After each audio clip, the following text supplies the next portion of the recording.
Okay, now it's time to start the process with baking the mesh maps. And we are going to use the model that we create for the baking process, the explode one. And the template is ASM.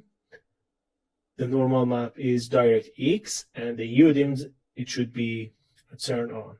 Okay, so you just press OK. And that's it. So let's go to the bake menu. Okay, and in the common setting, let's change the output size to 4K. Okay, and anti-aliasing to 64x.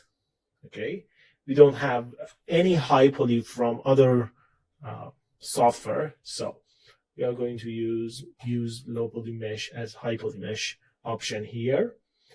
And let's turn on the bend normal.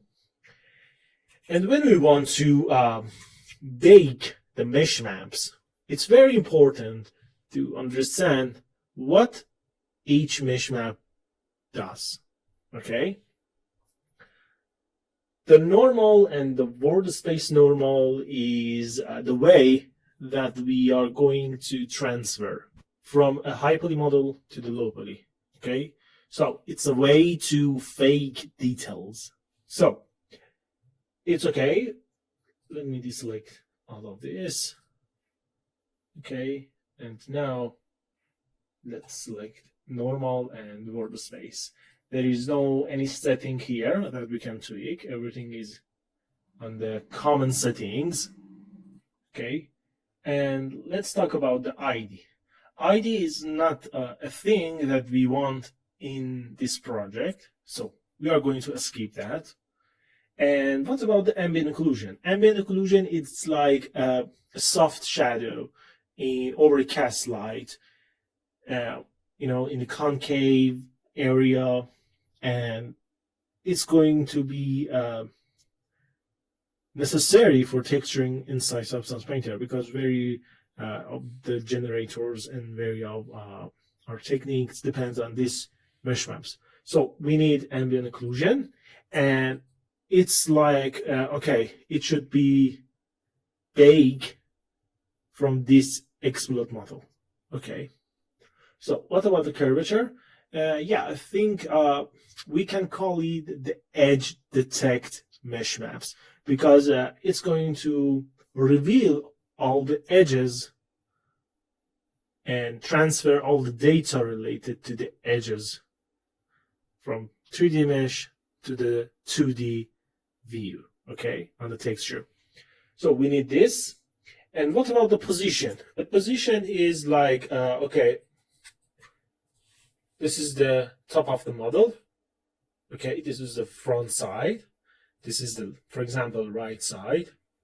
Okay, and in this UV island, if you want to add something, it's top of the model. Okay, it's top part. It's not like, okay, it's down, it's middle, or something like that.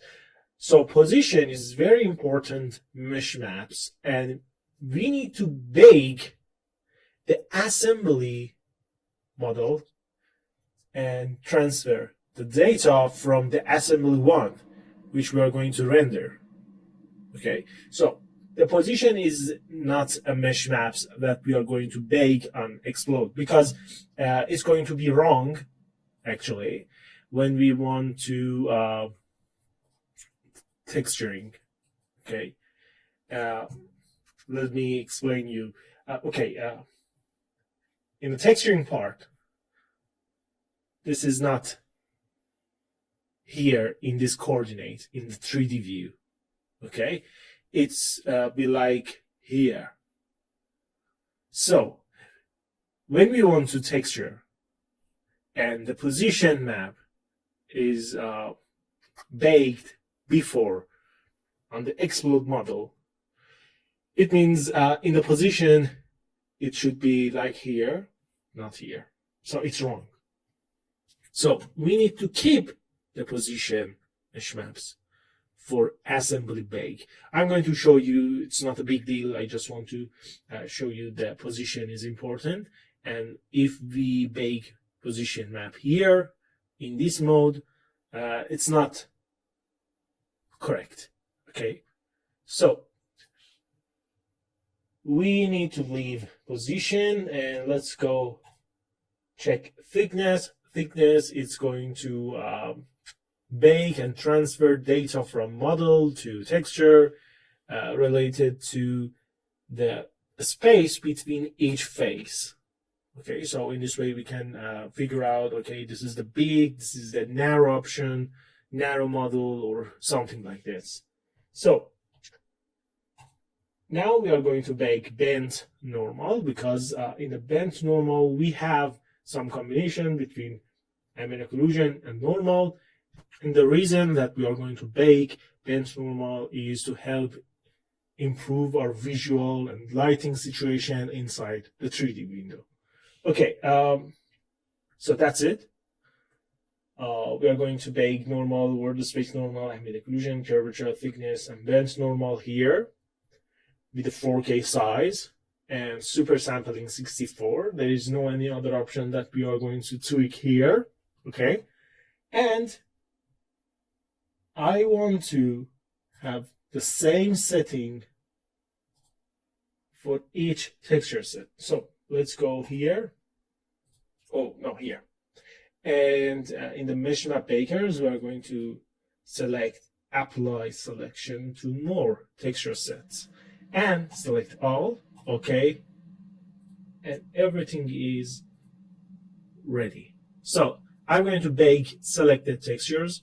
And after that, we need to change the model so we can bake position. And after this part, we are going to load the texturing model that we export from 3ds Max with the clone technique. So let's bake textures and come back for the next part.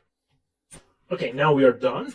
As you can see, we have ambient occlusion, curvature, don't have position yet, thickness, bent normal, normal, and border space normal. Okay, so now we are going to change the model inside Substance Painter. Okay, let's go do that. We can do it in Edit, Project Configuration, and in here we can select different model, or simply we can click and drag, okay, and press OK. So this is the model, okay, that we are going to use for the rendering stage. That's it. This is the assembly one. Let's check the mesh maps on this model. Okay, this is the ambient occlusion, curvature, as you can see, thickness, bent normal, okay, normal, and border space normal. So everything is fine, but we need to go to the bake menu again, and now let's deselect all and go to the position. Now we are going to bake position mesh maps on this model. Okay, so let's apply selection to more texture sets. Okay, everything is fine, and let's go and bake selected textures. Okay, now we are done here. We bake the position mesh maps, and I want to show you the result of the mesh maps in the position channel from previous model.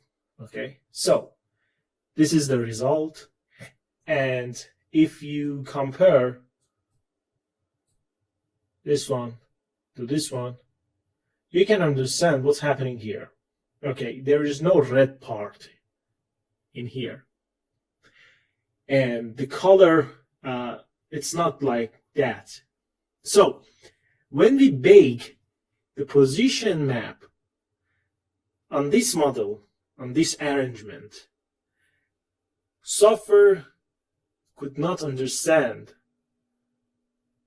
where is the top side, where is the downside, and what is the space between each element, and what is the position of each UV island, and it's very hard to create mask based on position. So the right way to bake the position is doing something like this. Okay, when you want to use the explode method. So, okay,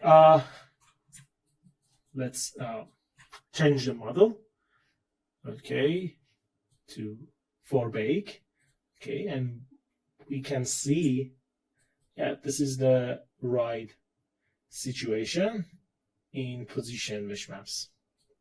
So we are done in baking mesh maps, and now it's time to load the model that we prepare for the texturing phase. Okay, the model that we use clone technique.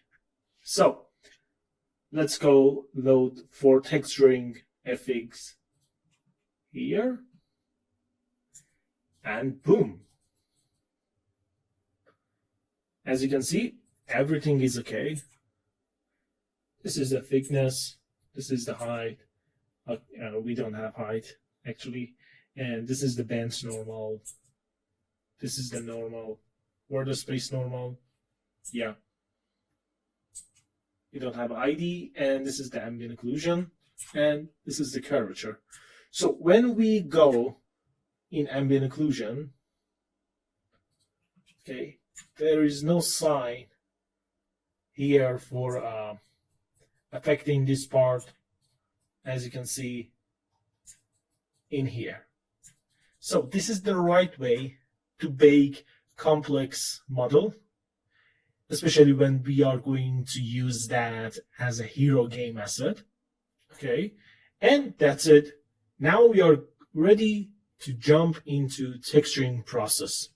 So let's setting up the viewport stuff, and after that in the next video we'll start to creating the body material, and after that other parts of this bottle. Okay, let's go to the display setting. I'm going to use Studio Tomoko, and let's increase the environment exposure.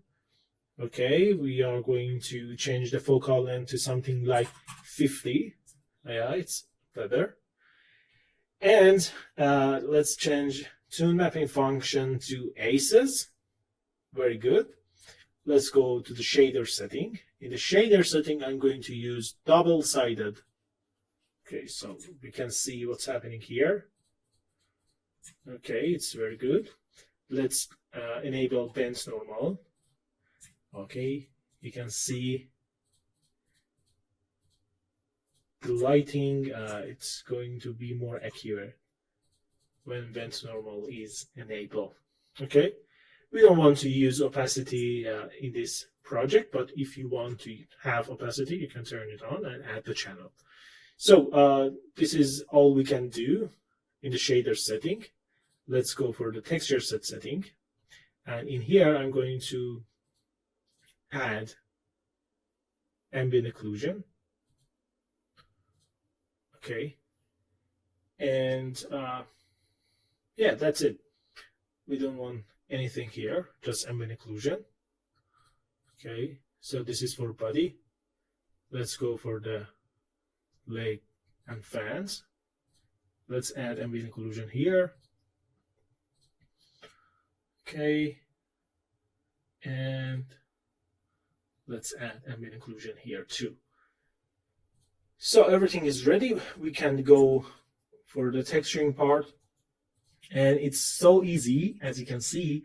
When we want to paint something here, okay, let's go to the body, create a fill layer. Okay, and let's create a paint layer, make it red. Okay, painting detail here, it's like, you know, we don't have control. We can see the right light reaction in here because there is no info for that. But when we use the clone technique, as you can see, yeah, we have it.